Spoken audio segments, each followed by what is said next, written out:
Lauren here. What's good, man? What's happening? What's happening? Down for the down for the 1-2 punch, baby. Let's do it. All right. Well, I'm gonna let you take A Mike. You know what I'm saying? You the sports guy, and you gonna take A Mike. Hey, hey, let's do it. Average guys, average gals. Welcome. Thanks for tuning in to another episode of Grit Sports Talk on the Average Guy Network. So thanks for joining us. For those that'll listen later, thanks for lending us your ear. So man, let's get started with the Showtime list Lakers, Showtimeless Lakers, uh, who just dropped another game to a subpar team. They lost to the Phoenix Suns. Y'all, Phoenix Suns. Again? The Phoenix, the Phoenix Suns are like an expansion team in the NBA right now. Yeah. Like that's how terrible that the Suns are.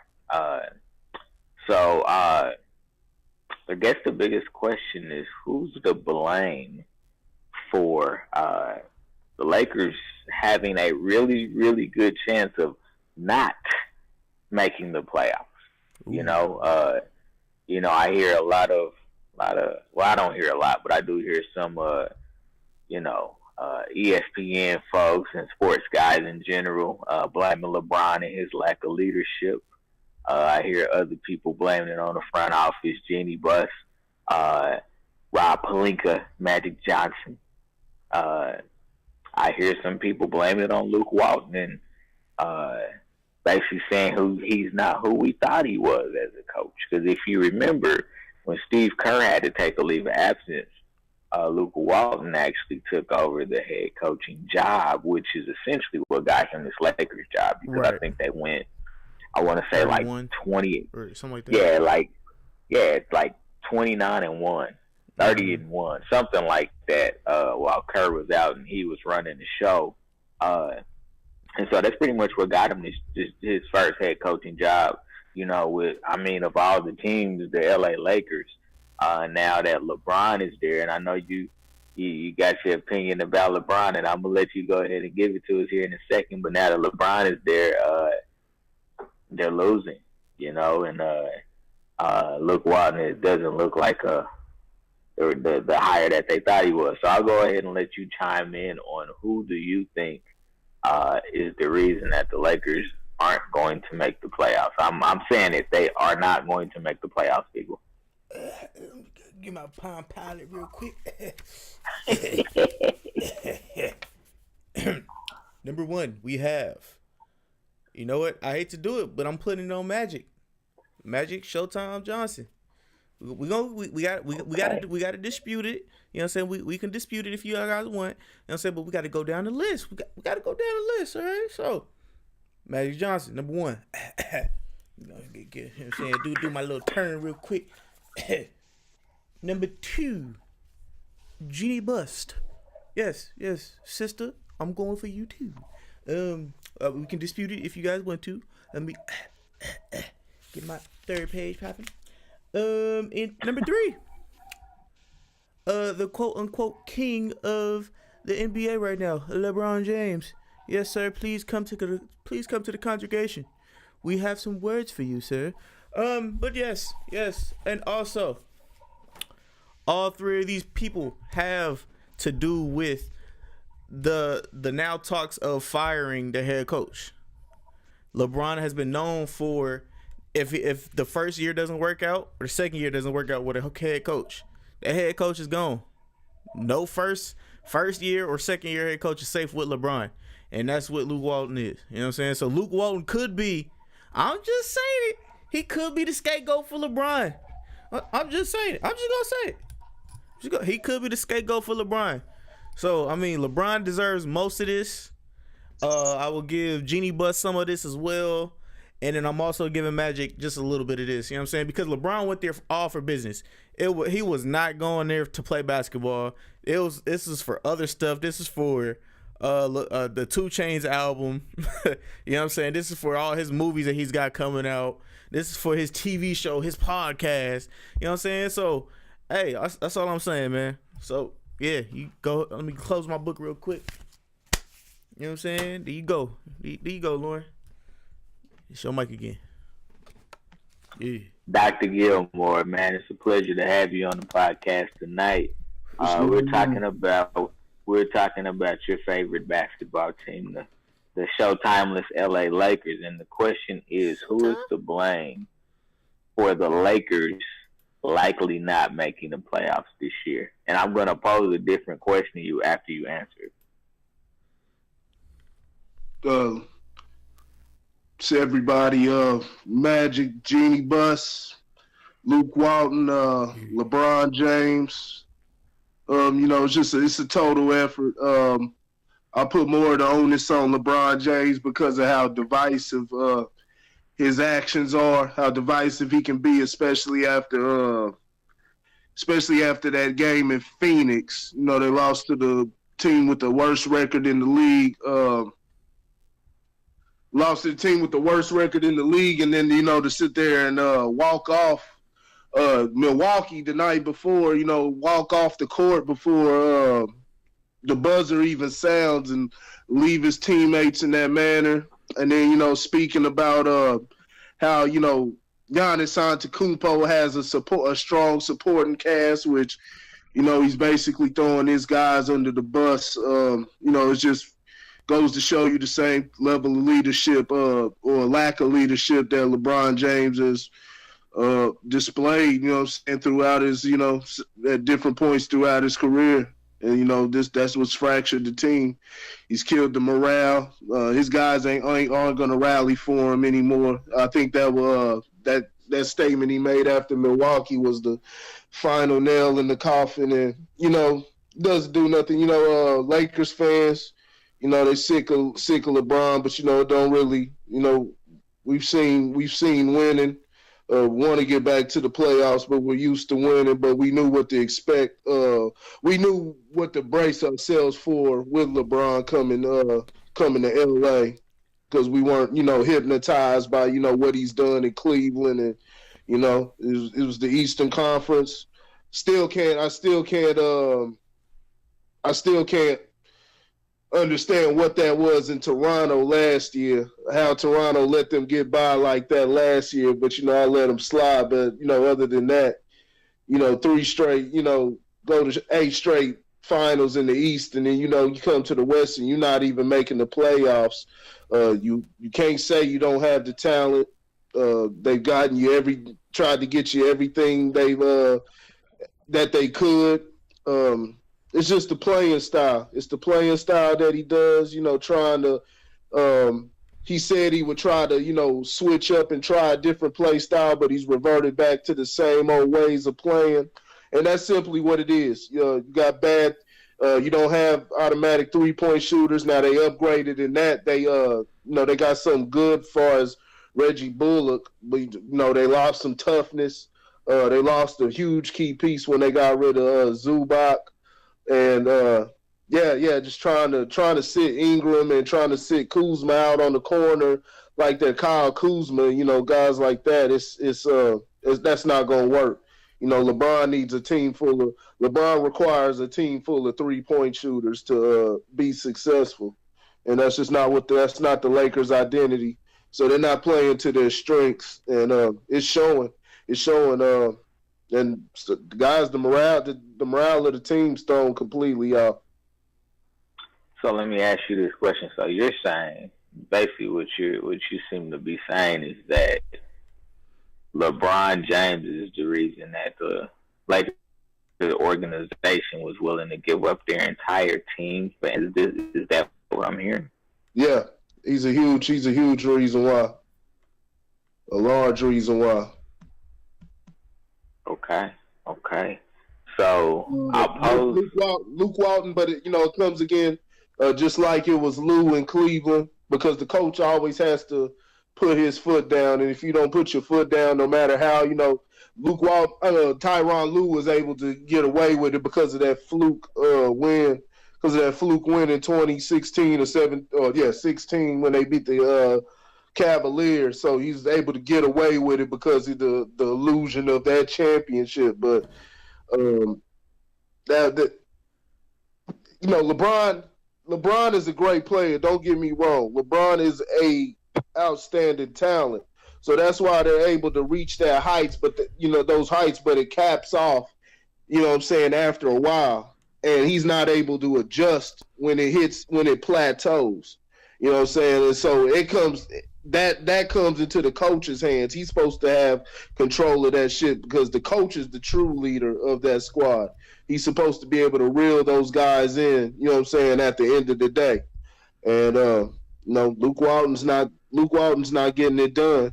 But a lot of that falls on, is the organization allowing Luke Walton to do what he wants to do? Are they getting in the way? So, there's a lot of questions going on in that Lakers locker room. There's a lot of rumors, different things going on, but it's a very there's been reports that, really the only teammate he really communicates with is Rajon Rondo.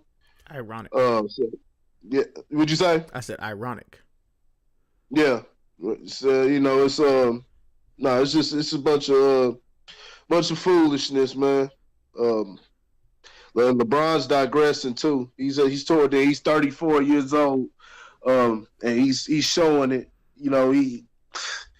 He's gonna get his as far as going inside and getting to the paint, but as far as just taking over and really opening the game up, or bringing the guys back, like I'm pretty sure y'all been seeing a lot of videos. People been sharing videos of 34-year-old Kobe willing that Lakers team he had back in 2013, and that was one of Kobe's greatest seasons at 34 years old.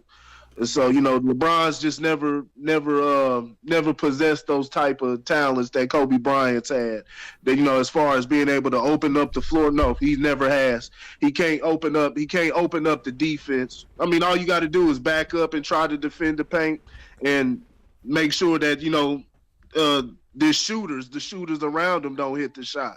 But he can't open it up the same way Kobe does. Kobe's gonna give you a threat from deep, wherever, fadeaways, layups, take it inside. Kobe's a threat from anywhere. There's too many things that you got to guard, or he can kick it off to his guys. Like, it's too many things you got to guard when it's Kobe. But it's just LeBron is plateaued there. He's gonna need some help, but a lot of players don't want to play with him because they feel that he'll hinder their talents, and he'll try to turn them into Kyle Korvers or somebody. So now let me ask you a question.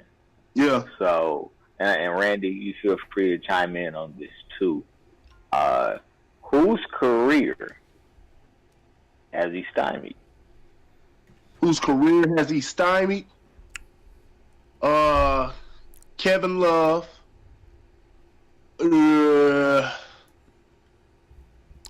Kevin Love, Kyrie Irving. Nah, not Kyrie Irving. Isaiah Thomas, all those guys, they played horrible with him. Rodney Hood, Jordan Clarkson, all those guys. That was talent. Iman Shumpert. Before they played on those Cleveland teams, I won't necessarily say Iman Shumpert. Oh, he was a defensive demon back in the day before he went to LA. Yeah, a lot of these, LA, but Cleveland. That was before he did them box braids. That was his fault. Yeah. No, a lot of those guys, man, a lot of the guys that, when they make those pickups, we're saying, okay, that's a good pickup. He's a good player. He was effective for this team, able to do this, X, Y, Z. And then they come to Cleveland and they become complete duds all of a sudden because they're subjected to LeBron's style of play. You know what I'm saying? They're not three-point shooters. Now, it worked in, Miami. It worked in Cleveland to an extent. They had enough three-point shooting. But he threw Kevin Love completely off. Kevin Love, his career is just, he's not the same player. Ever since he's come to Cleveland, he's not the same player at all. You can look at him this year. He's with a sorry team, basically in the same position that he started his career off with. But look at his numbers, man. He's shooting below 40%. I think he's shooting like 38% for the season. He's shooting horrible. That's for a big man, also. How does that correlate to LeBron James? You saying LeBron James shook his confidence that much? Oh yeah, now that LeBron is gone, he can't shoot no more. Man, the guys is trash now, man. He threw him off. You don't think it was injury? You don't think Love was injury related? Man, Love was up there having anxiety attacks and all that. Anytime they lose, they were trying to put it on Kevin Love and stuff like that. That's because his white man can't jump. He's the only white dude on the team. But Dellavedova was even a half brother, man. Like Love was the only white dude on the team. Let me ask you this: Who has LeBron made better? Who has LeBron made better? Yeah, I mean, Booby Gibson.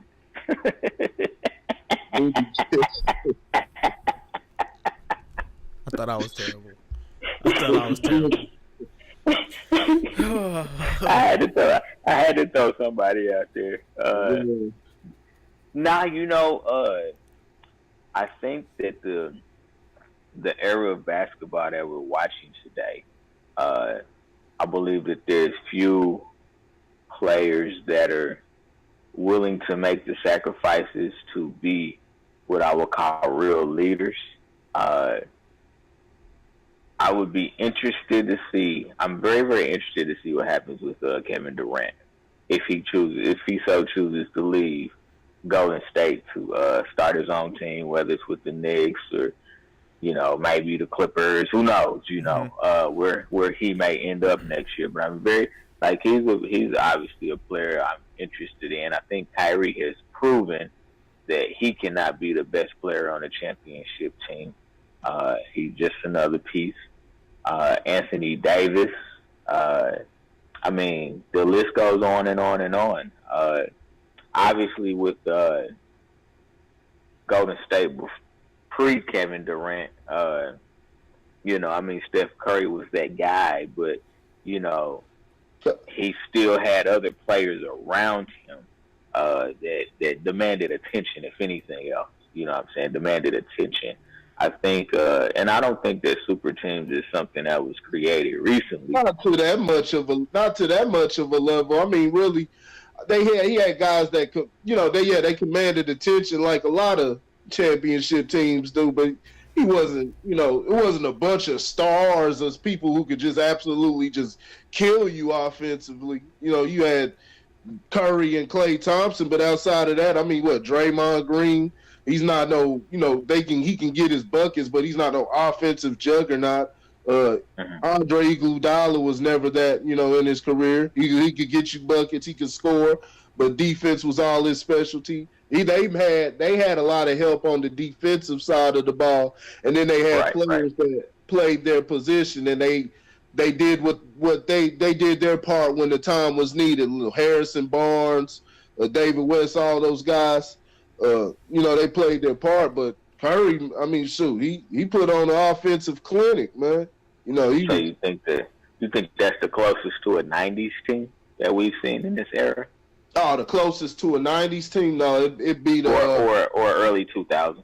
No, it'd be the Heat team, the rendition of the Heat teams that were winning the championships. Those were the closest thing to a '90s team because they were hitting threes, but they still had inside game too. They had especially with Wade and LeBron, they weren't necessarily shooters, so they had kind of a banging kind of team, and they were good defensively also.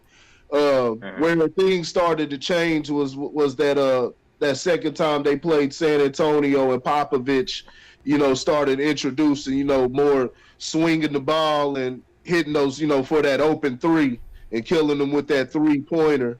And that's kind of what's revolution. It kind of carried over into the next season. And then you saw that with the Golden State Warriors.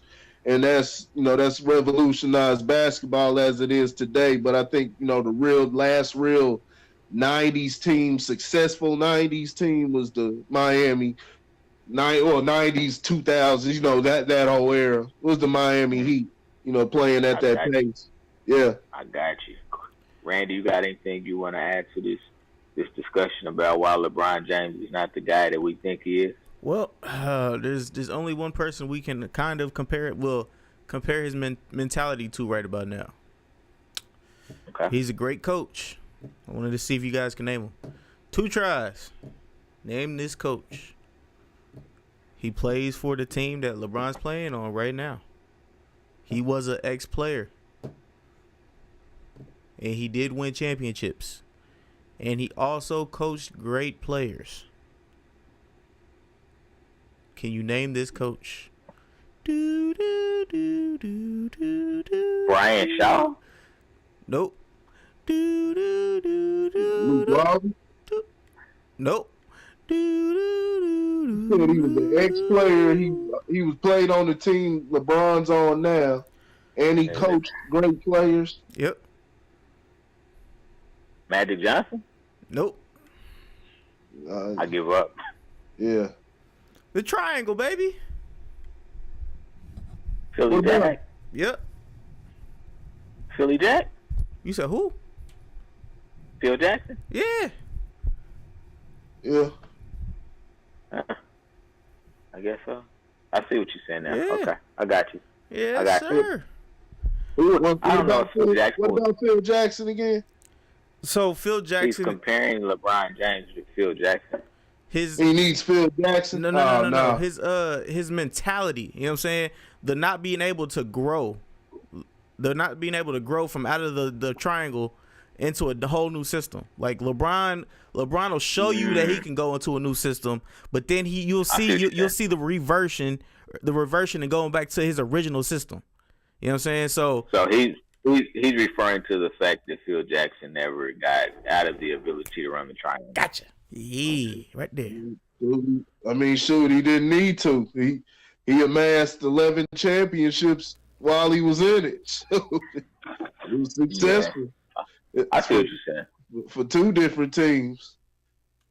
Different strokes for different folks. I get you. Meanwhile, LeBron's style of play then has him 3-6, 3-7 Mm-hmm. in the finals. So, LeBron. But like I said, LeBron's one of the best players in NBA history as far as his ability to finish. Rare talent. He's helped revolutionize the game, and where you see a lot of big men, handling the ball nowadays. It is an effective way of playing. It's something that's hard to guard if you have the shooters around you, but that you have to have the shooters around you to make that happen in this day and age. Now, when LeBron first came into the league, don't get me wrong, LeBron could win a game all by his damn self because it was more closed in, more isolation ball. Going on then, granted you had those teams, that were more team oriented like the Detroit Pistons and, Boston Celtics and all that, but it was still a little more isolated, slower pace. And LeBron will take over a game, single-handedly in many ways, but, you get older over time and, your stamina starts to go down. You're not able to do as much, especially on both sides of the ball. So yeah, he's got to rely on that 3-point shot more and more nowadays. And it's just if they ain't hitting that, you got to have something else to go to. That plays to your guys' strengths. Gotcha. So from one story franchise to another, let's talk about the Boston Celtics for a minute. 2 questions I will pose to you gentlemen is, number 1, will Kyrie Irving be a Boston Celtic next year? And where the hell does Boston go from here? Corey, I'll let you kick it off.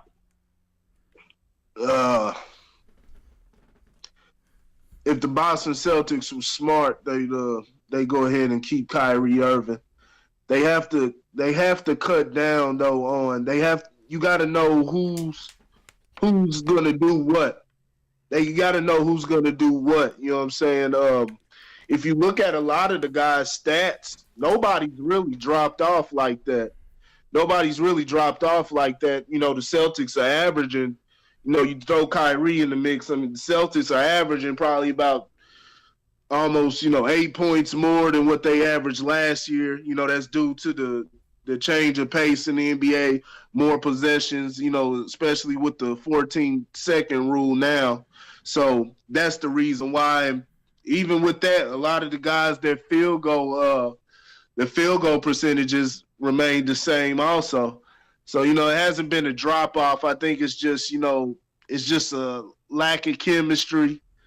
Too many guys on the team. You got too many guys that, they want to be the guy.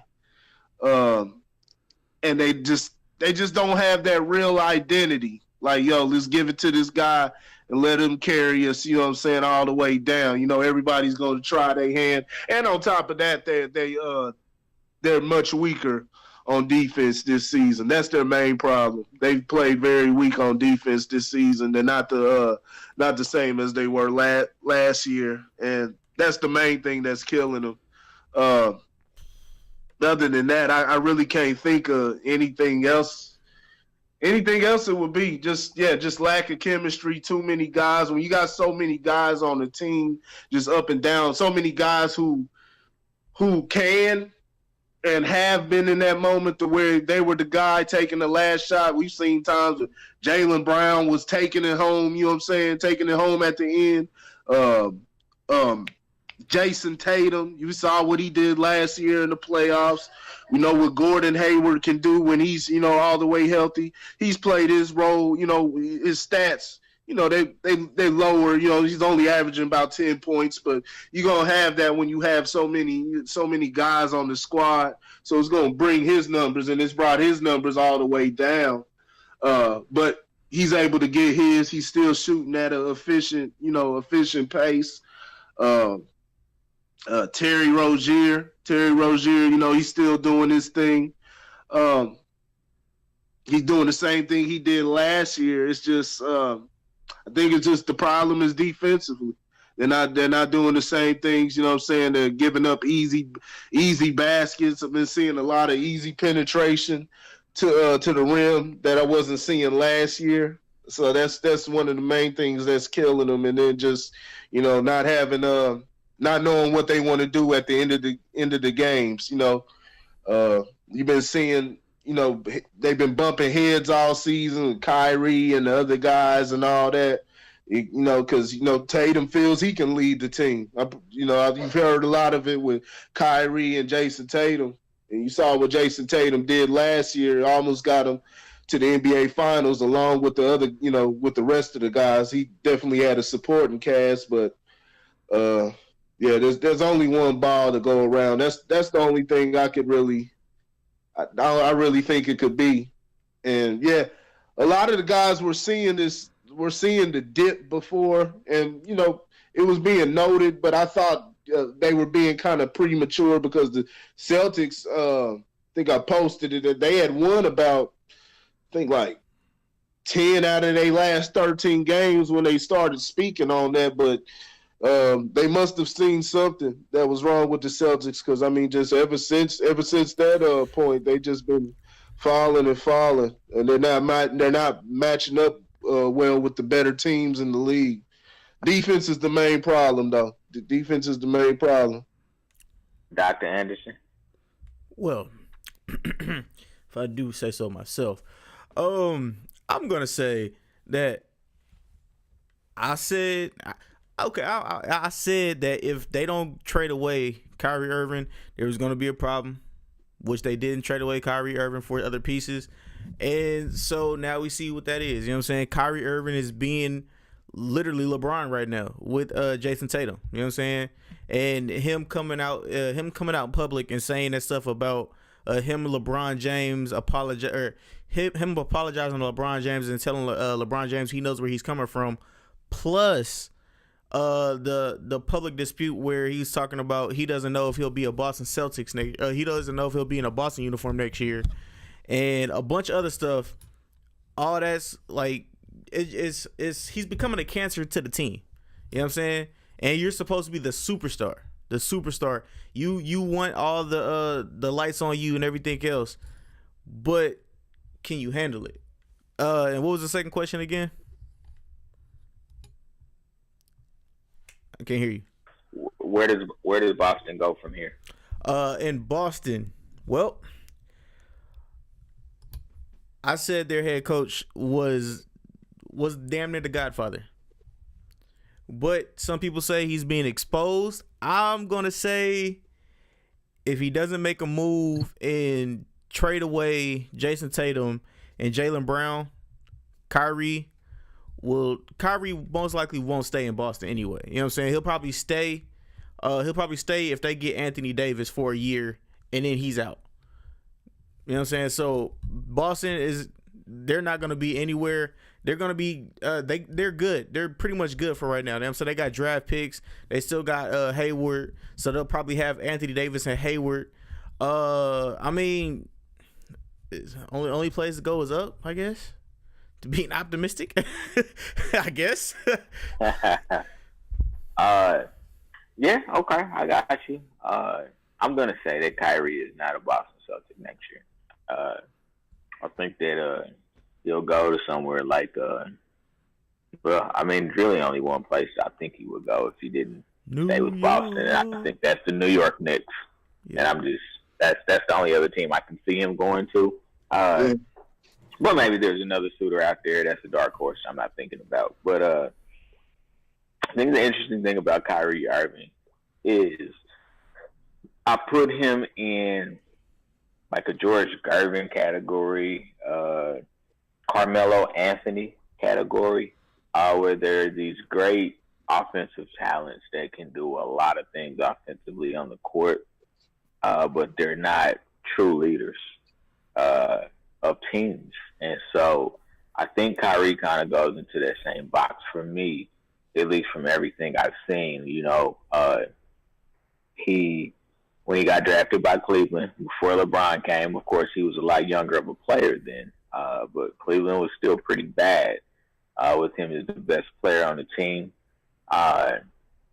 If you look at the Cavaliers plus minus when LeBron was there, the Cavs plus minus with Kyrie only on the court was pretty bad. I think it was like minus 32 or something like that.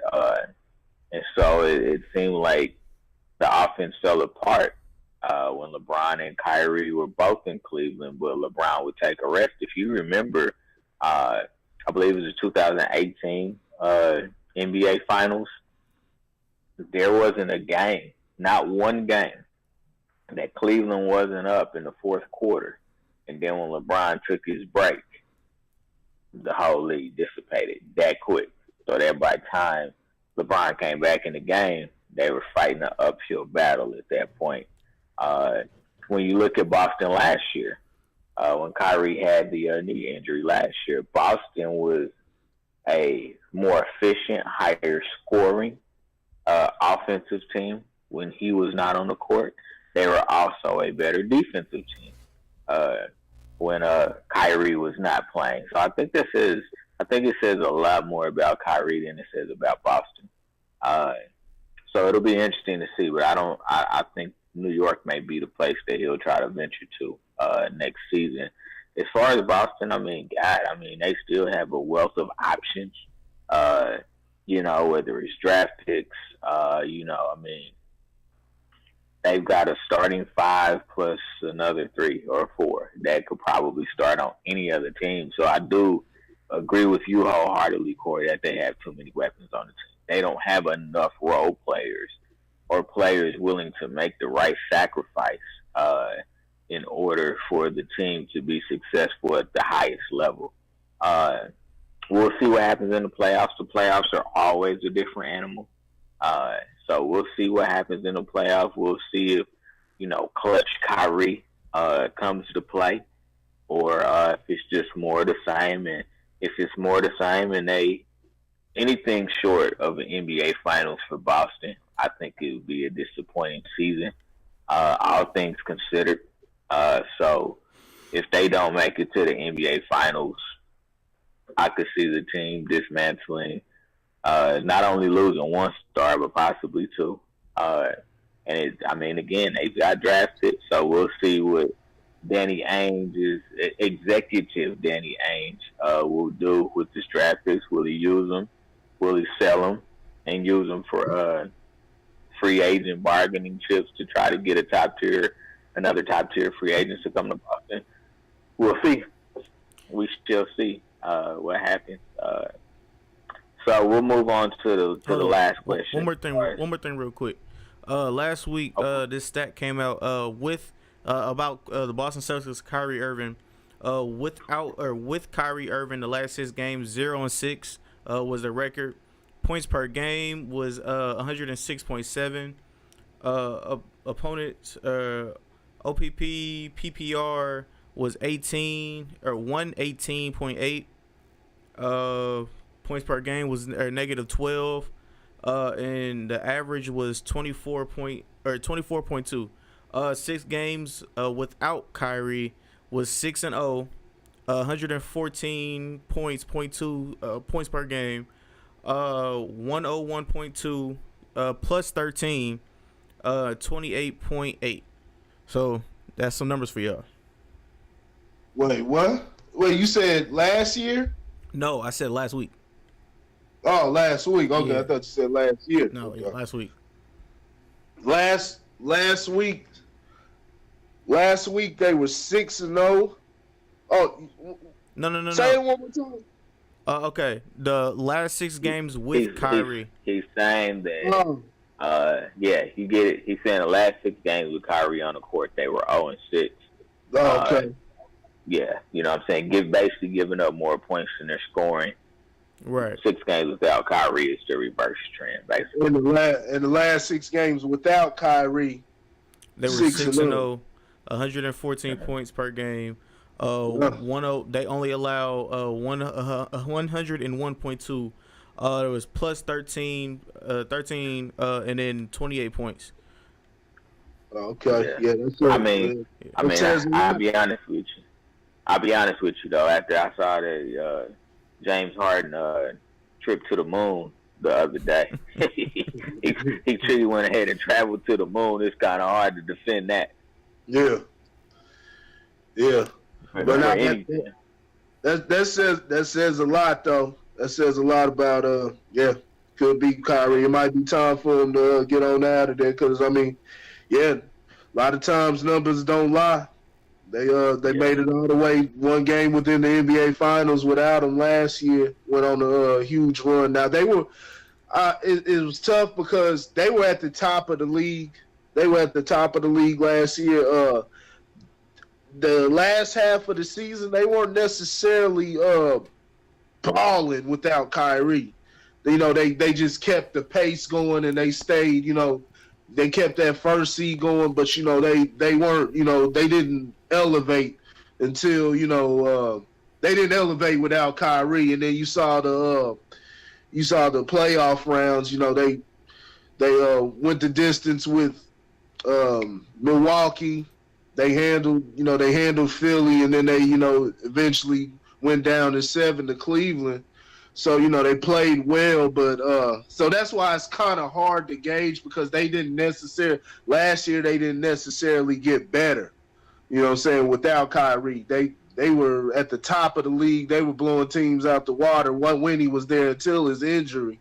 But it's that time off, and they may have gelled together and found a new type of rhythm in that time he was gone. And you had Gordon Hayward gone also. First game of the season. So you inserting those pieces into a team that already was deep. You just you taking that many more touches that's being taken away from the other guys. So. And Kyrie, he's always been a defensive liability. So man, not the worst defender ever, but he can definitely be exploited. All right, that's a possibility.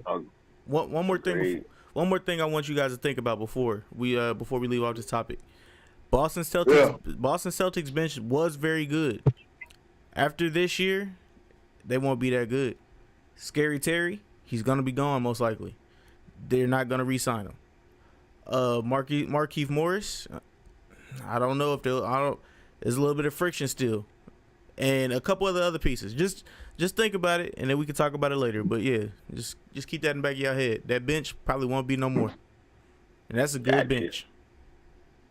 So, Randy, I'll let you lead off with this next question. Who poses the greatest threat to the Warriors repeating as champions this year? Ooh, who poses the greatest threat? I really want to say a team that could be scary would be the Oklahoma City Thunder.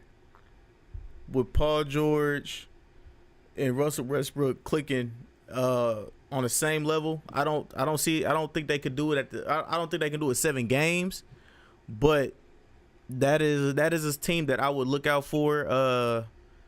Giannis, I don't really trust the process just yet. You know what I'm saying? And also the 76ers, I understand they could win the East. That's cool, but I just don't trust them at all either. Too many egos.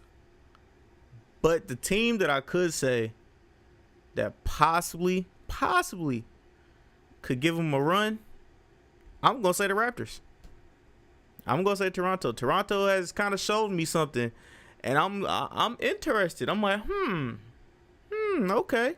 Because Kawhi, we all know what Kawhi can do by himself. And you have all these long, lengthy guys that can play defense and offense. And none of these guys are scrubs on Toronto. They have a nice little bench with them too. So I'm gonna say Toronto. Dr. Gilmore. Well, are you saying just overall or overall? Now you got the Sixers. Got either out of the East, it'll be either the Sixers or the Raptors. It's going to depend on how well the Sixers bench performs, because you're going to get production out of the other guys. Ben Simmons has some guys to dish off to now on the perimeter. So that allows them to be able to do a little bit more, because he doesn't have a shot, but he can definitely take it. He's a threat inside. He can kick it out. He's a great passer. And he has a lot of weapons as far as, the starting five is concerned. Redick and all the guys. It's just going to be up to how the bench performs. But, they're a strong team. They've been playing well. You saw they dropped the game, but, they had control of it for the most part, this game against Golden State just this weekend. And they only lost by 3 points. So now they can definitely give Golden State a run for their money. Toronto Raptors, great defensive team, long team, very efficient. And then out of the West, probably the Houston Rockets. I go with the Houston Rockets. That's the only team I see taking out. That's the only team I see. Nobody else. Russell Westbrook has to get more efficient offensively. He's still doing his thing. He's being more of a facilitator, but he's got to find himself as far as his shots, shot selection and everything, and getting them to fall. He's got to get that going.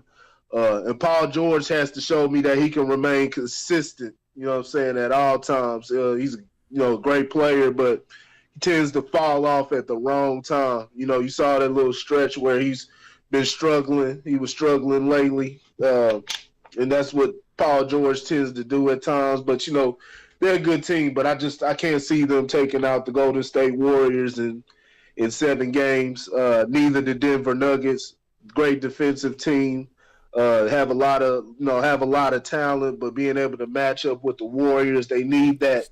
They need that guy that's going to be able to really take it to them, that just really keep them on their toes. And I think the Houston Rockets are the only team. You got to think about where the Rockets are right now. They're sitting in the 4th seed.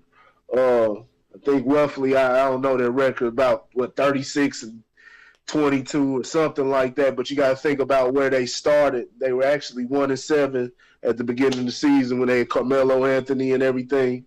Made they made some moves. They got the Manimal on the squad now, joining them. So they're a much stronger team. They're one of the top teams in the West right now, and they've definitely played that way. And James Harden, man, I mean, shit, he averaging about 10 assists a game, 37 points a game. I mean, yeah, good yeah. Lord. 37 points, 10 assists, and 7 travels.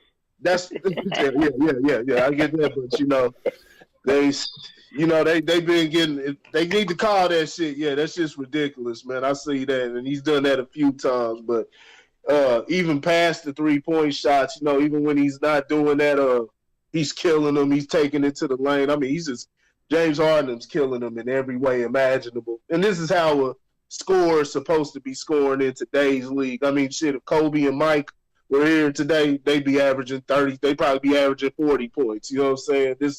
James Harden's just doing what he's supposed to be doing in today's league. And in my eyes, solidifying himself. Now, he still has to show himself in the playoffs, but I think he's done enough. He's showing enough right now. I think it'll translate toward playoff time. You know what I'm saying? Now, it'll be tougher in the 7-game series, especially dealing with Golden State. You know what I'm saying? Dealing with that team. But that's the team right there. That's the team. Chris Paul, I believe that they're saving him. They don't want him to, to get hurt, you know what I'm saying, in the season because, that's always – injury's always right around the corner with him. So, they kind of saving him for the postseason. Because, they were within the game of taking them out. They were up 3-2 last year with those guys in, and then Paul went down, and, that's where it kind of fizzled out at that point. They started running that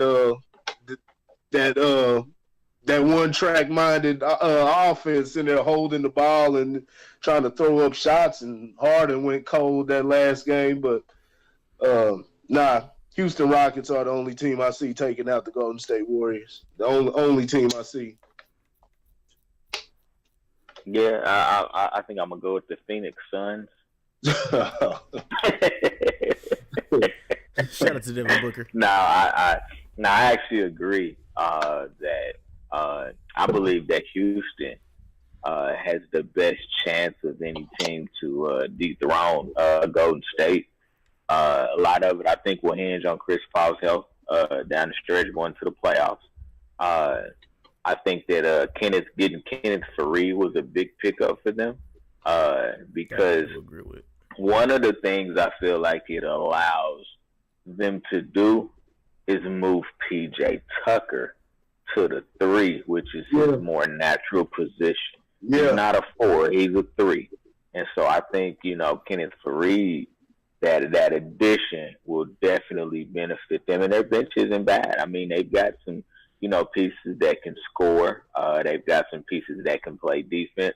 I think we saw last year, and hopefully, he can get 100% healthy by the playoffs. But a healthy Clint Capella changes the way that Golden State plays offense. Now, they did go out and pick up Boogie Cousins. But I do believe that a healthy Clint Capella is a defensive menace and a rebounding monster, which is something that Golden State is actually not used to because, when you talk about Boogie Cousins, when you talk about Kevin Durant, they're used to having the size and the length. And I think Clint Capella himself poses challenges for them. Kenneth Faried is no slouch. He's going to bang on the glass, offensive rebounds and things of that nature. PJ Tucker, Eric Gordon, Chris Paul, they'll spread the floor. So I would say that Houston has the best chance. I actually did. I watched that Philly Golden State game the other night. I actually watched the whole game, which is crazy because it's hard to watch an entire basketball game these days. But Ben Simmons is a really, really weird player. It's almost like he's afraid to dominate. I know he doesn't have much of a shot, but down in the paint, I mean, the dude is unguardable. I'm going to be honest with you. He's so big that he's unguardable. He can take you all the way down, shoot, the baby hook. He's looking for his shooters. He's looking for his cutters. And I'll be honest, if he gets if he can shoot the jumper at 40% at some point in his career, he's going to be a scary player in the NBA. He's got a full skill set. He's just got to, first of all, make some free throws. I think if he could get his free throw percentage up to 75%, that would really help. But yeah, if he ever gets a shot, man, the NBA better watch out. I mean, talk about Joel Embiid. You can talk about Antetokounmpo. Talk about James Harden. You can talk about all these big men. He'll be the scariest big man if he can ever get a shot. But yeah, Houston. If you were to ask me a team out of the East right now, I'm gonna still say Boston. I think playoff Boston will be a different basketball team. I think they're the most deadly as far as having the counter punches to hang with them offensively. But I think Houston, out of all the teams in the NBA, I do believe that Houston poses the biggest problem. Quick question. Let's play my favorite game. Hypotheticals, right? All right. So let's say we got Houston, right? We have Houston, and something happens to where James Harden goes down instead of Chris Paul. Now, do you believe that Chris Paul could take that team with that bench as being the star player to the championship? There you go. He's already done it once this year. He beat Golden State without James Harden already once this year. Uh-huh. All right. Y'all putting a lot of faith in 7 games. Y'all put a lot of faith in 7 games. You talking about a healthy Chris Paul, barring that Chris Paul doesn't get injured. Yes, Chris Paul has the offensive ability. He can score. He can score anytime he wants to. He's one of the best mid-range shooters in the league. Something that's lost because of statistics and what do they call it? Analytics, analytics and all of that, which is actually effective. So, it's the lowest percentage shot, but Chris Paul does it well. He can shoot the three also. The best, facilitator in the league as far as, being a traditional point guard. For Chris Paul can definitely do that. What it comes down to is just his health, and can he stay healthy for during that 7-game series, or even the remainder of the season. Yeah, Chris Paul adds ball movement. If you separate the two, Chris Paul adds ball movement, which in the playoffs you have to have. The ball has to keep swinging. I don't care if the same person takes the final shot. The ball has to keep moving. Yeah. And when you put Clint Capella on one side and Fareed on the other, don't let Chris Paul get in the lane. Don't let him get in the lane, because he's just going to be throwing alley-oops to either one of them. Again, P.J. Tucker, Eric Gordon, those guys will sit on the wing and shoot 3 after 3 and make, at the very least 40% of them, which 40% is a great percentage from the 3-point line. So, they got close without Chris Paul, and I think they can beat him. I think they can. But close only works for horseshoes and hand grenades. But next topic. Let's go, guys.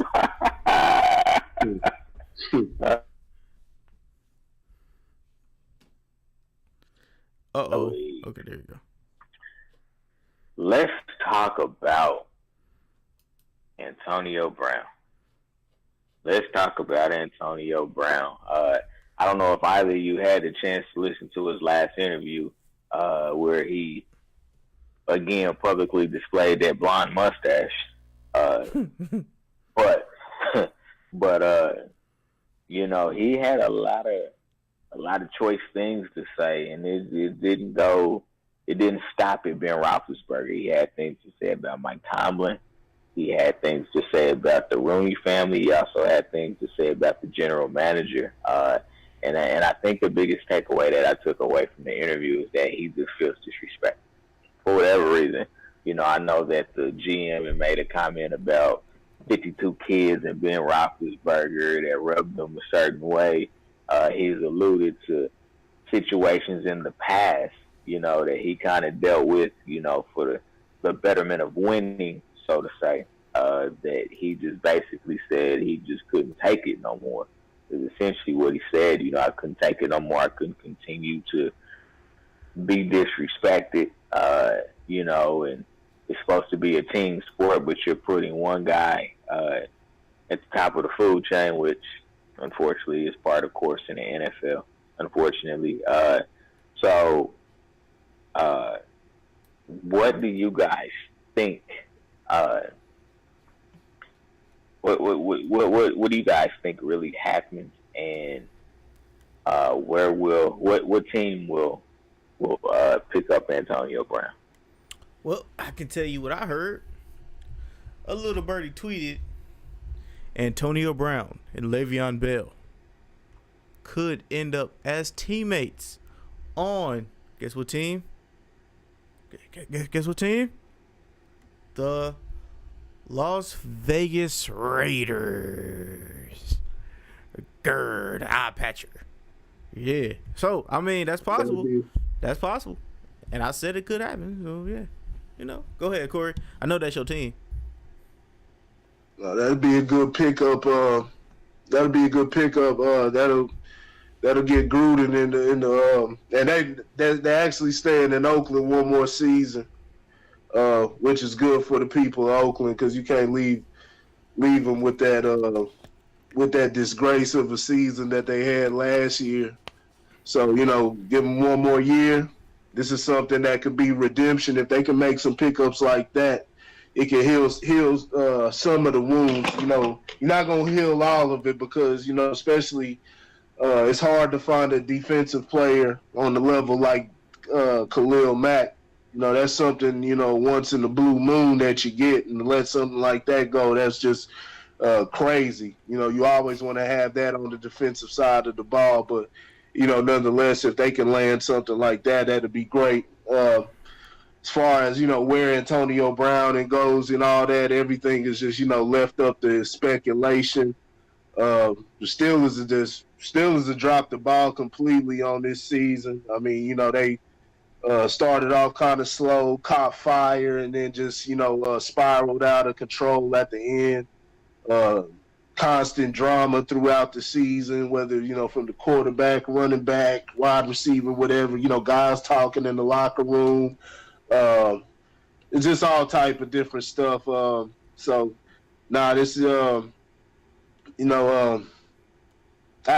don't know, man. They got to make this right. That'd be their best thing. I know it looks like he's on the way out, and that's more than likely what it'll be. But shoot, Steelers need to be on their knees begging right now, because I'm pretty sure they feel that they can just, like I was talking about, I think it was last week, how they manufacture. They've always been able to bring up good wide receivers. They got Juju Smith-Schuster, but I mean it's like, why leave him? Because you leave him out there by himself. He gonna command double teams, and it's gonna make it a little harder. Now you gotta, they could possibly bring up another wide receiver, but that's left up to the future. Maybe they have faith in themselves like that. But I mean, Antonio Brown's proven it. He's proven for the last few seasons he's the best in the league. So it's just a crazy crazy situation. We'll see where he ends up. Hopefully he ends up with the Raiders. That'll be a good thing. That'll heal some of the wounds. But who knows, man? Okay. Yeah, I don't know. I mean, I see both sides of it. I really, really do. It's a quarterback's league, and I think some of your superstar players in other positions are kind of just sick of that mantra. So they're trying to take their career into their own hands. So far, I haven't seen anybody win. I mean, I guess you could say Khalil Mack won, but I mean, they let him go. You know what I'm saying? It wasn't like he was fighting to stay in Oakland, and they pushed him out. Yeah. So I think it's really, really hard. The NFL is not like the NBA. Contracts aren't guaranteed. It's not a player-driven league. It's an owner-driven league. So I think that those things come into play when you talk about, taking your career into your own hands and trying to gain the upper hand. Now, eventually somebody's got to do it and somebody will win. I mean, when you think about free agency in the NFL, before, the late 70s, didn't matter who you were, you weren't getting paid. And then all of a sudden, the free agent, when they introduced free agency into the NFL, is when players started getting more money because then they could switch teams. Before that, you pretty much stayed on the same team that you played with your whole career unless they decided to let you go. As far as Antonio Brown, I mean, I think he needs to be very, very careful, because you are a wide receiver. You need a quarterback to throw the ball to you. I'm not saying Ben Roethlisberger is that guy, and we've heard a lot about what Ben Roethlisberger is not, and leadership came up as one of those things. And I mean, maybe LeBron and Ben Roethlisberger share some of the same characteristics, where they're great players but not great leaders.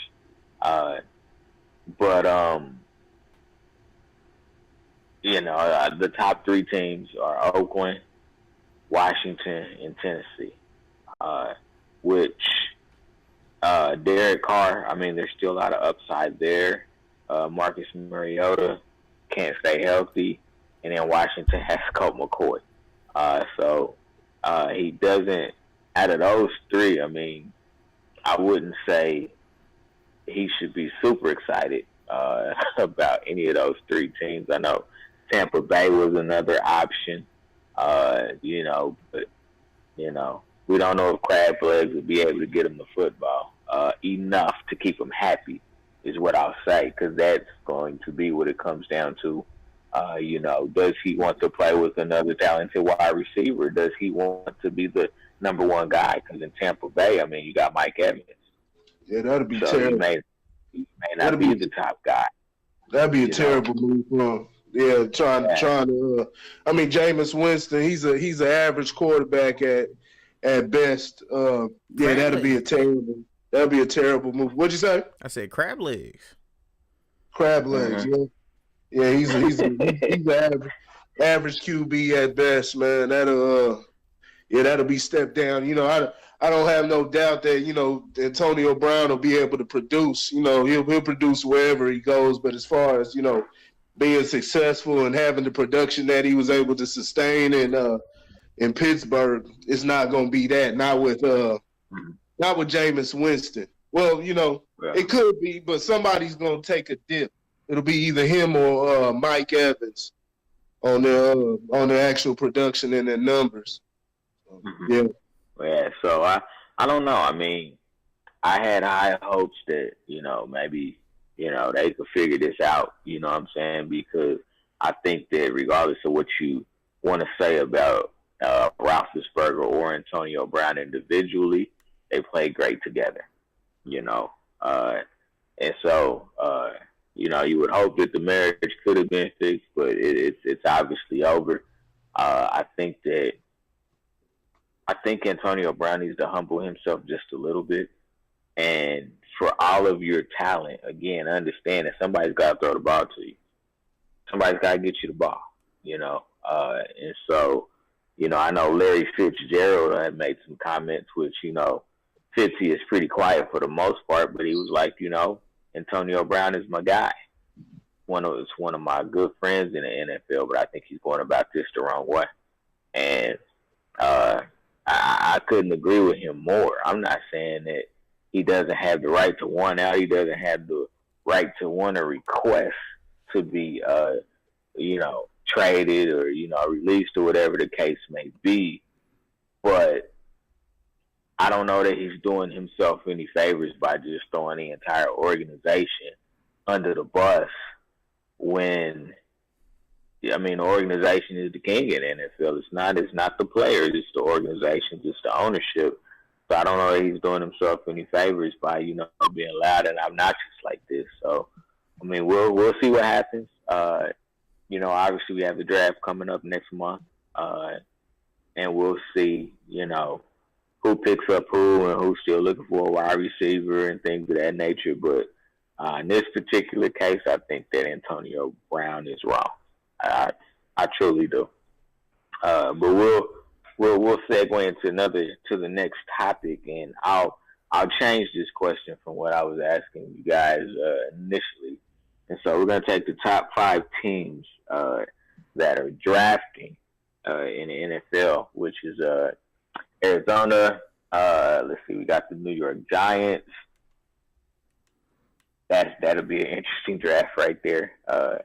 Those 2 teams there. We have the Arizona Cardinals, San Francisco 49ers, the New York Jets, Oakland Raiders, Tampa Bay Buccaneers. Those are our top 5 teams drafting. Number 1, Arizona Cardinals. Number 2, San Francisco 49ers. Number 3, the New York Jets. Number 4, the Oakland Raiders. And number 5, the Tampa Bay Buccaneers. And the question I'll pose to you guys is, what is the biggest need for each team? So we'll start with the Arizona Cardinals, who are drafting number 1. What is the biggest need that you guys feel the Arizona Cardinals have right now? They drafted Josh Rosen last year. We saw how that went. Obviously, there's noise about them taking Kyler Murray number 1. But what do you think? You said wide receiver, Randy? Wide receiver or offensive lineman?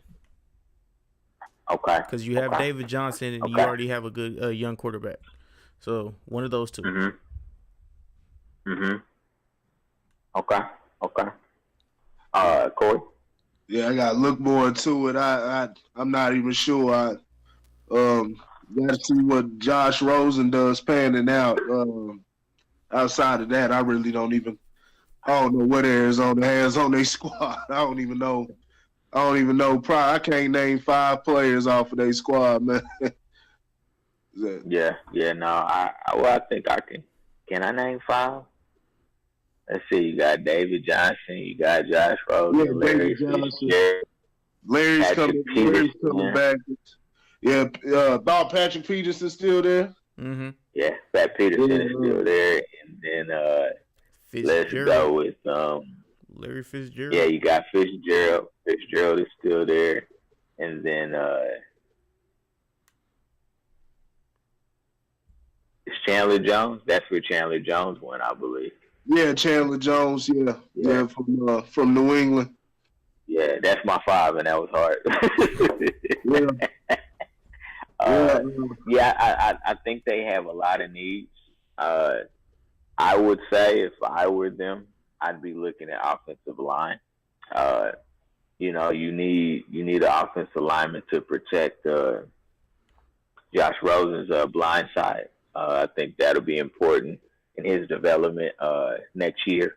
I think a solid offensive lineman will also help their running game as well.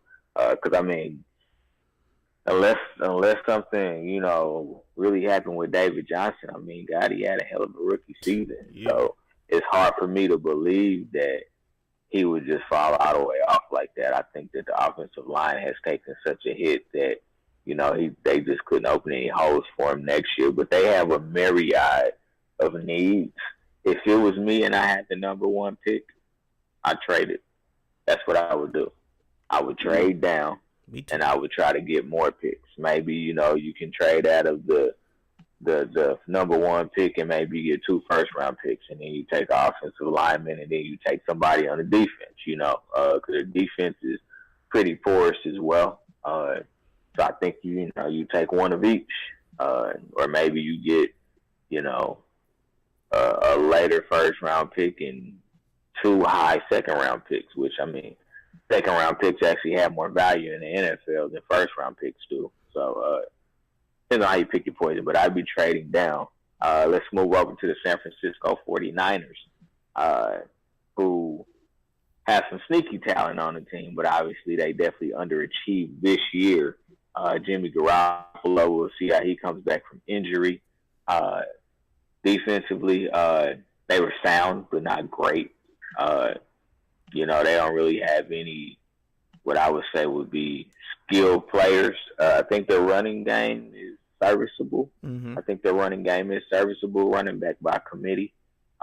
George Kittle is definitely an up-and-coming tight end. I don't want to forget about him.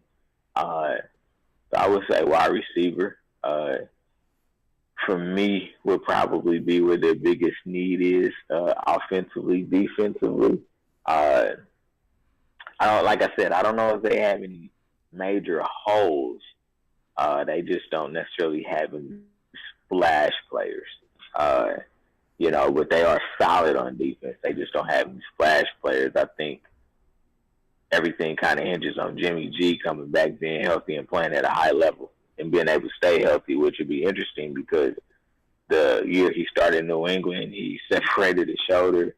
Now, he has the knee injury last season, so there'll be a big question as far as can he stay healthy. What do you guys think? I'm going to say offensive line and defensive line. They need somebody. Okay. They need somebody to be able to pressure the other team's quarterback. So I don't really see it too much. They need one of those guys. Offensive line just to protect your quarterback. So I mean, you might see a pattern with me. You know what I'm saying? But yeah. Okay. They gotta make sure Jimmy G's healthy this year. Gotta see what they can do with that. They started off pretty high. They had some tough games at the start of the season, but they were playing. They looked like they could keep up with some of the better teams in the league. Even in the game when they played in Kansas City, I think it was pretty kind of competitive. If I remember right, I think it was pretty competitive until he went down. But yeah, it was that was only third game of the season. We didn't see much, so quarterback's a crucial position in today's game. So yeah, he's gonna have to stay healthy, man. We have to see what they do from there. Okay. Let's talk about the Tampa Bay Buccaneers, who draft 5 this year in the upcoming draft. So, what do you guys feel is the greatest need for the Bucs? The Bucs need a running back and or offensive lineman. Okay. Corey? Shoot, a quarterback. Need a quarterback. Okay. Do you feel, because they've already said that they're picking up Crab Legs' 5th-year option. So is it worth drafting a quarterback just in case it doesn't work out? Ooh, that's a good question. I mean, they still got Fitzmagic there too. They got Fitzmagic, but I think we know enough about Fitzmagic to say he's not a starter. Yeah, he's not something you can rely on, the future. As far as, moving on toward the future. He's always a great backup. He'll get you hot. He'll have everything hot for a few games, but as far as, keeping it consistently week to week, you're not going to get that out of Fitzpatrick. As far as Jameis Winston, he's, like I said, he's an average quarterback. I think he is what he is. He's not terrible by any stretch of the imagination, but he's not gonna. I think even with a good defense and everything, he could get you to the playoffs. But you're not gonna win any championship. He's not gonna get you consistently to the playoffs. I think he is what he is at this point in your career. You got to start. You get some other guys in there, see what you can do. Quarterbacks, the main position, the glaring one that I can see. Like I said, I haven't done too much research on what else they need, but one that sticks out is definitely the quarterback position. They got to figure out what they want to do with that if they want to move on. Okay. I'm going to say defensive line. The reason I say defensive line is they were one of the worst teams in the league last year as far as getting pressure on the opposing quarterback. I think offensively they're okay. They have weapons at pretty much every position. Of course, running back, they could always use an upgrade, but I do think that they could definitely do a running back by committee and be successful. I think with Jameis Winston, they're going to be a passing team anyway, so really you just need the running back to provide balance.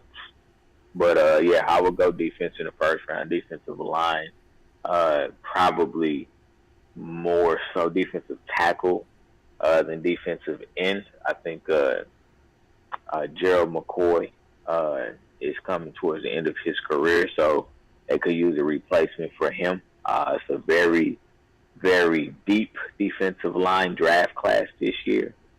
So you could see quite a few defensive linemen going in. I think the top 32 picks of the first round.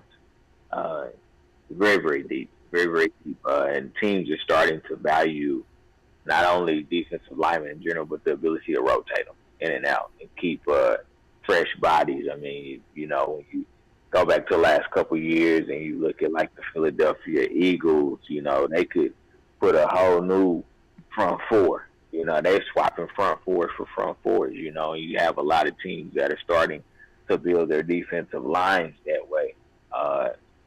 Let's see, let's talk about the Oakland Raiders. The Oakland Raiders. Obviously, they have lots of needs. They have lots of draft picks. The number 4 pick being the very first one. So, Corey, I'm gonna let you take the helm on this one. What does your squad need? What should they do with the number 4 pick? No, I really don't know who's out there as far as coming in the draft. I do know they need something at the running back position. They need something in many places: running back, wide receiver, defensive line. I think they're pretty good. Even though they were giving up a lot of plays, they need to get that confidence and get that offensive line going, getting back going. But at the same time, Derek Carr needs to let that ball go. You know what I'm saying? Stop holding on to it because they can only hold it for so long. And as always, they definitely need to do something at the secondary. So there's so many different places that it's too many to name, and there's not enough places in the draft, not enough draft picks to fill every gap. But they got a few of them, so that they might be able to do something. And get a few hits in there. But man, they got a lot of different. They got a lot of glaring holes. It'll help them if they can get some good draft picks as far as on the defensive side of the ball, and if they can secure, like we were speculating, if they can get Le'Veon Bell and Antonio Brown in town, that'll definitely take care of a lot of their problems on offense.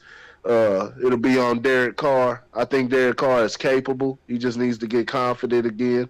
This season will be definitely telling if he's lost that confidence or not.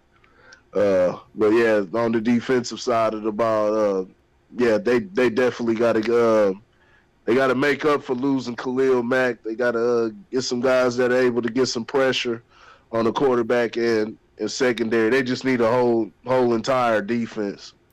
Really, yeah. Yeah, I agree. I think I would go all defense in this draft with it being so deep. I mean, they could rebuild their offensive line with the defensive line. I'm sorry, with the 2 first rounders that they have. So I think that would probably be where I would start. I'm not so concerned about them at running back. I think that just maybe they need some development. Running back is very, very much a by committee thing now. So I think if they could get back to their line being solid, in the run and the pass, because a couple years ago it didn't matter. If they was passing the ball, the line was solid. If they were running the ball, the line was solid. And something just happened. I don't know what happened last year, but it was very, very surprising to me, to see the line struggle like they did, because they definitely, all at the guard, at the tackle, and at the center position. I mean, they have very, very great skilled offensive linemen, so I'm not sure what happened. I don't know if schematically some things changed that kind of threw them off or whatever the case may be. I think what happens next draft is more important, and the reason I say that is because they have 2 more first-round draft picks next year.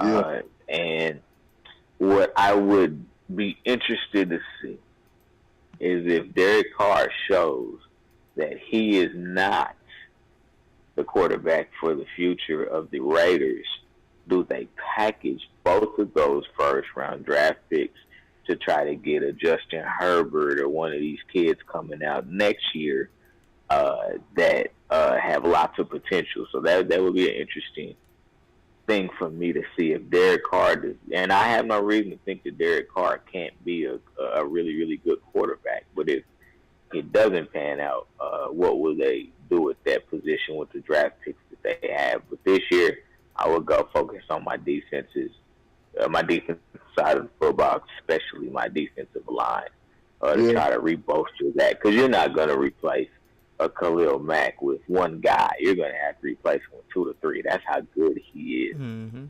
So you're going to have to replace him with, 2 to 3 good players in order for that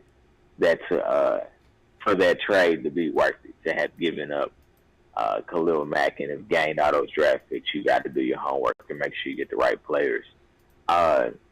Let's talk about the Jets and the Giants. So the Jets picked 3rd and the Giants picked 6th. And so since we got both New York teams, we're going to go ahead and talk about both of them. We'll start with the New York Jets.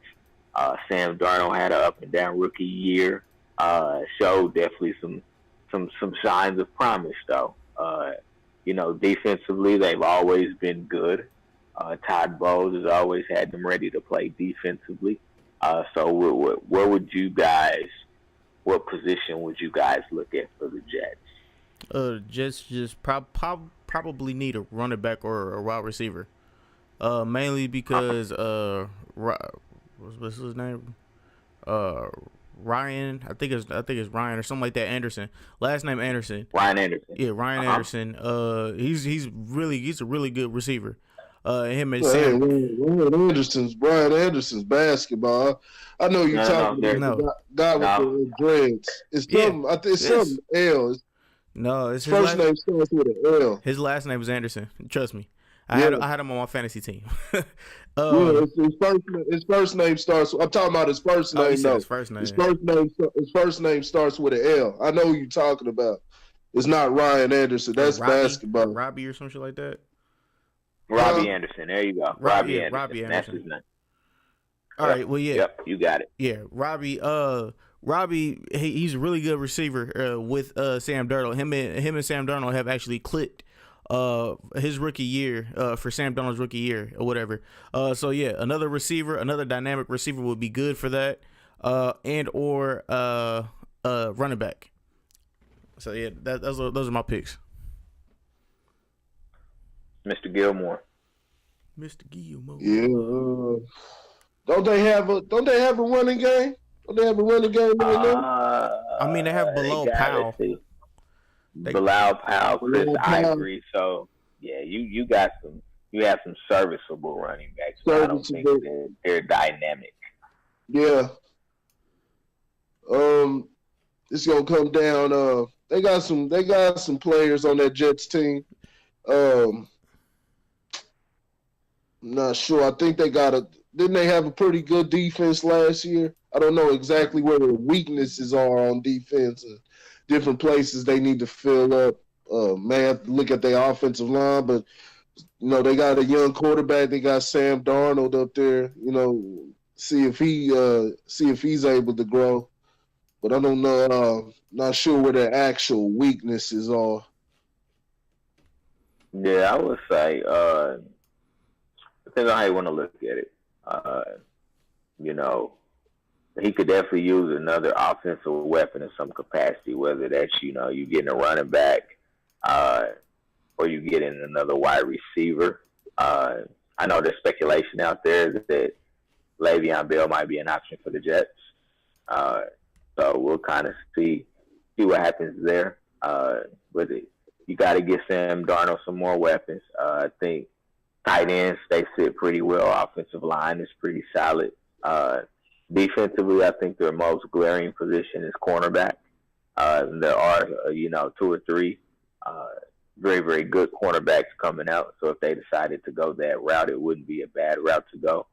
But I would probably look at I'd probably look at wide receiver. I do believe that you can get a good running back in free agency this year. I think you'll have some backs out there that will be able to give you solid production. And then you can counterbalance that with, one of the 2 players that you already have, whether it's Bilal Powell or it's Chris Ivory. If you want to go defense, though, corner would be their most glaring need. They actually have a young safety that's really, really good. I can't think of his name right now. Linebacking core. Their linebacking core is pretty solid. They have young linebackers, which is always good. Kind of very similar to Dallas. Dallas has Jalen Smith and neck brace. I can't think of his name. What's his name? Kyle Van Der Esch. That's his name. Oh, Van Der Esch, or whatever his name is. Yeah, Van Der Esch. Yeah, but so the Jets have some solid young linebackers. So I just think it'll be more about making sure you get Darnold some weapons. Maybe look offensive line, make sure that his backside is protected. That'd be another thing to look at. If you feel like you need to upgrade there. As far as the Giants are concerned, the Giants are a very, very interesting team. Does Eli have anything left in the tank? Does he not? Do you draft your quarterback of the future now? Do you wait one more year? Is a big question for the Giants. If it's me, I go ahead and probably, if I feel like, let me say this, if I feel like one of the 2 quarterbacks are the quarterback of the future, then I go ahead and get a quarterback at the 6th pick. I don't know if I move up to do it, because you may have to give up too much to do that. But I think you do. If you can, go ahead and draft your quarterback of the future. I do think that Eli is on his last rope. I don't think he has much left to give. But I'll tell you this much: offensive line is really, really a glaring need for them. I mean, if you can keep any quarterback in the NFL upright, he'll figure out ways to beat you. So I think that they have to kind of pick their poison. You either go offensive line or you go quarterback. Which one do you want to do this year? Obviously, they're set at running back. I think they're very dynamic. Wide receiver, tight end. You got obviously Odell Beckham Jr. I think Sterling Shepard will have a better year if depending on quarterback play. Evan Ingram is a young up and coming tight end. So I think offensively they're okay at the skill positions. I think you have to look at offensive line, defensive line. If you're not going to take a quarterback, if you're going to take them, take them. If you feel like Dwayne Haskins or Kyler Murray is that guy, then take them. But if you don't feel like that, then strengthen your offensive line and keep Eli upright for another couple years. I can do nothing but agree with you. Eli is definitely on his last leg, and I really do mean that. Because he's barely on that motherfucker. But yeah, that offensive line is horrendous, man. If you guys want your running back to stay your running back for the future, I know they call this nigga a centaur and everything else because this nigga's legs is huge as shit.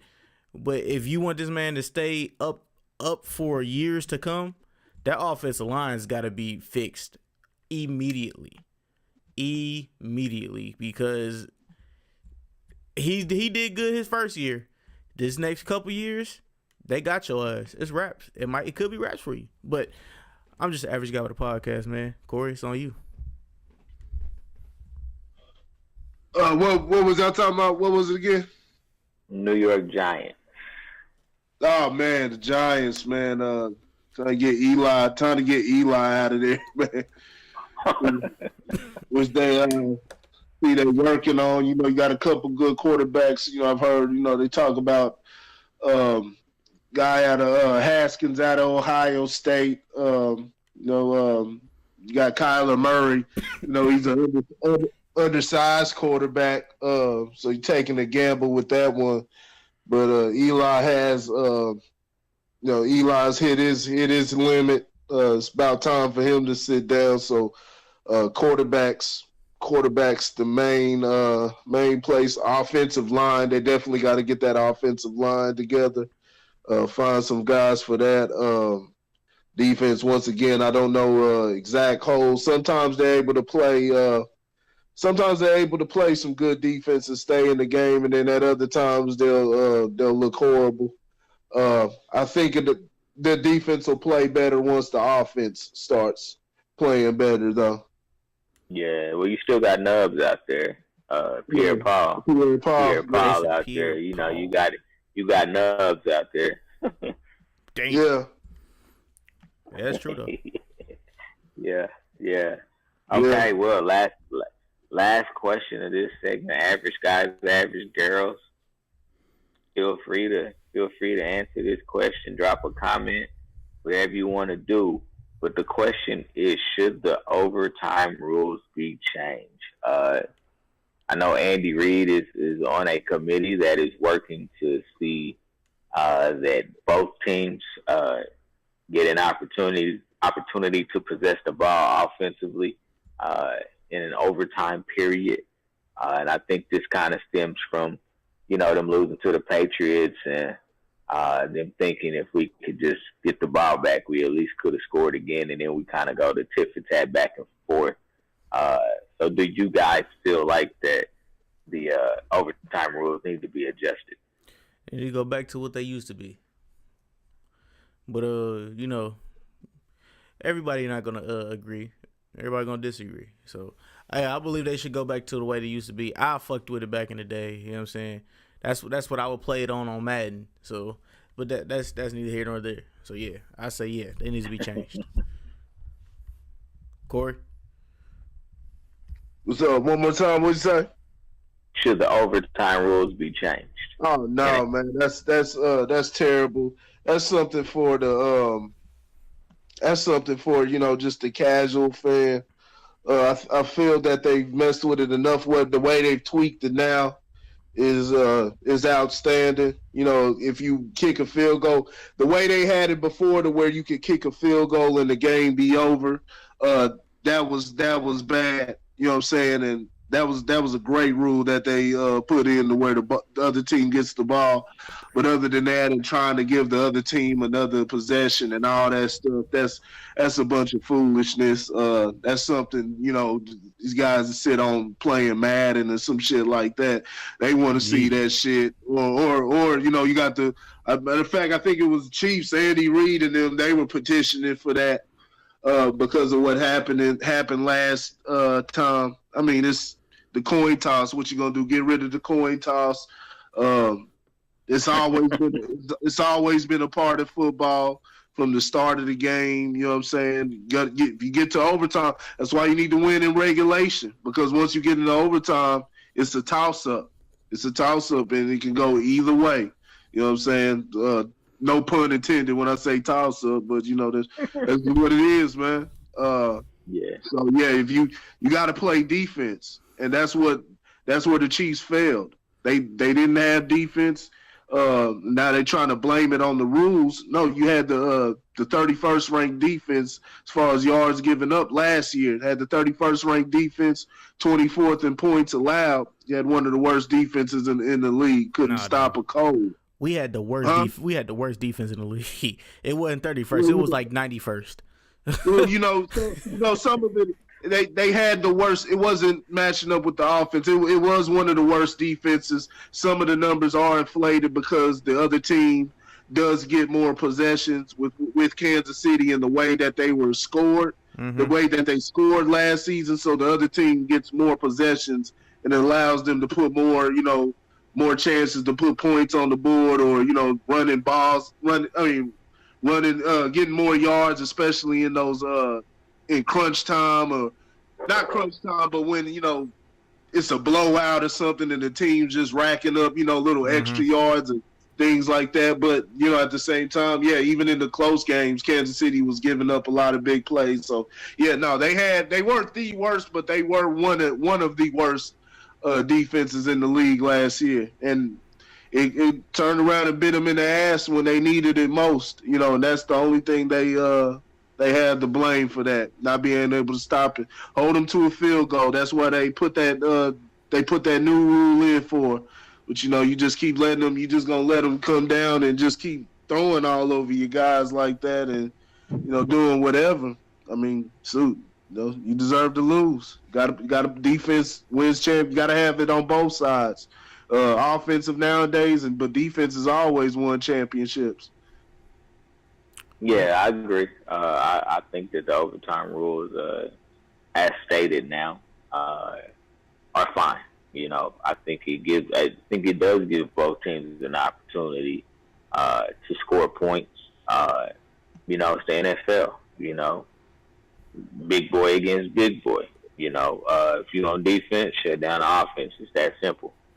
So your team can get the ball back with an opportunity, to try to score a touchdown or whatever the case may be, or kick a field goal to win the game. So, no, I don't think that the competition committee needs to pay this any type of mind whatsoever.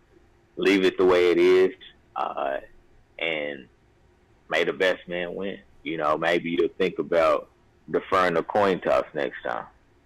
Just stop. Like the way that sounds. Yeah. Yeah.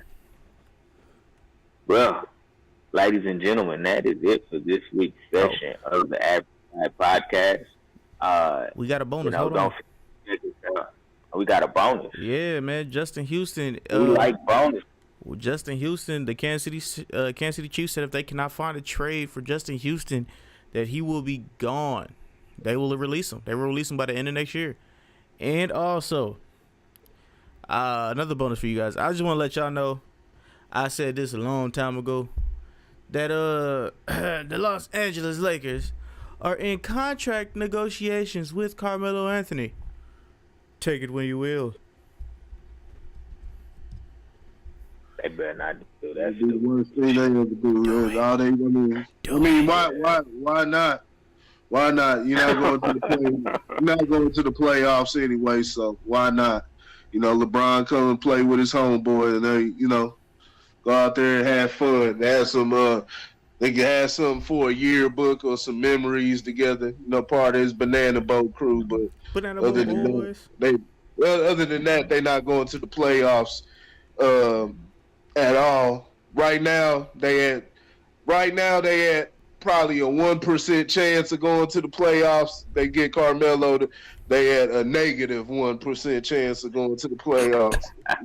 That's simple. Yeah, they better not do that unless he's the 15th man on the roster just doing this. Yeah.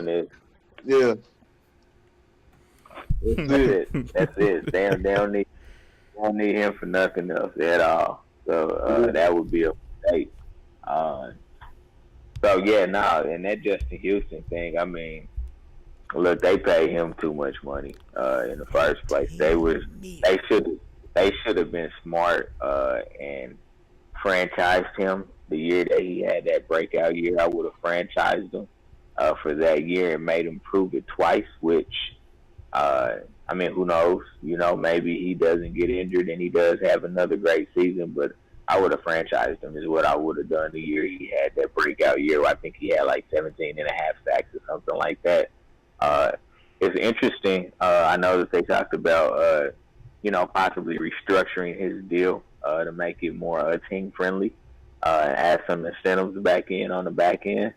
which I think is the best thing if they're going to keep him. I don't blame them for the stance that they're taking. As much as I would hate to see him go, because I think that in a 4-3 defense, I would like to see what he would do as a every down, guy on the line, using his quickness and his speed. I don't blame him. I wouldn't pay him $17 million this year either. I wouldn't have ever paid him $17 million, but surely not at this point in his career. He's not worth that value. That value is not worth that contract. So we'll see what happens. If he thinks that they're close enough to winning a title, he should probably restructure his deal to stay with the team that has a great chance to make the playoffs in the Super Bowl again. But cash is king, in any sport, especially in the NFL, where you got to get as much money as you can before you're done. I could see it going either way. I really, really could. All right. Yeah. So, yeah, my bad. Yeah. You can finish off, ending it off. You can finish ending it off. No, you good. No, I appreciate it, man. That was some great bonus information. Carmelo Anthony. Yeah, man. But anyway, again, this is another episode of Grit Sports Talk on the Average Guy Network. Be sure to check us out anywhere you get your podcast, whether it's iTunes, whether it's SoundCloud. For our live viewers on Facebook and YouTube, feel free to like, subscribe, and anything you can do, please show some support. With that being said, Randy, I'll turn it over to you to shut us down. All right, yeah, man. Like you said, make sure you guys like, subscribe, tell a friend to tell a friend on YouTube, YouTube, Facebook. Shout out to Facebook. We hit 100K in engagement last month. So shout out to Facebook, YouTube. You know what I'm saying? We gotta continue to work on there. But we looking forward to everybody on YouTube and everybody from all different platforms messing with us. What I need you guys to do before we bounce out of here is in the link in the description below. There's a link for Grit Sports Media for all your sports need. I don't know if Corey's here, but if he's not, you know what I'm saying, it's pretty much water cooler talk, you know what I'm saying? So anything you want to know from the past to the future, you know what I'm saying? If you have anything that you want to toss out to us and Corey about sports that you want somebody to speak on, go ahead and do it over there, you know what I'm saying? Hey, let everybody know where you came from, you know what I'm saying? If you just a random fan and you just seen the page and you was like, yo, I like this, let us know, you know what I'm saying? Hit them up, be like, yo, your take on Magic Johnson is wrong. Hey, I'm not gonna say it might not be right, but it might not be right, and he might clap back at you. I might clap back at you. Lauren could possibly clap back at you, but just know it's all in fun and games. And also, man, in the second link in the description below, man, Lojo Speaks, man. Lauren, take it away. And Lojo Speaks and all things fatherhood, interactive. You got a question, you got a comment, drop it. I'll answer. I'll respond one way or the other. Just trying to build up the fathers back into the home, to the community. So, Lojo Speaks, check it out. Yes, sir. And on that note, man, thank you to all the average guys, average girls out there, man. The Average Guy Network, Average Guy Studios. Hey, like I said before, y'all be seeing a lot more of us, hopefully. And on that note, man, we are out. Peace. Oh, see you guys Tuesday, Thursday.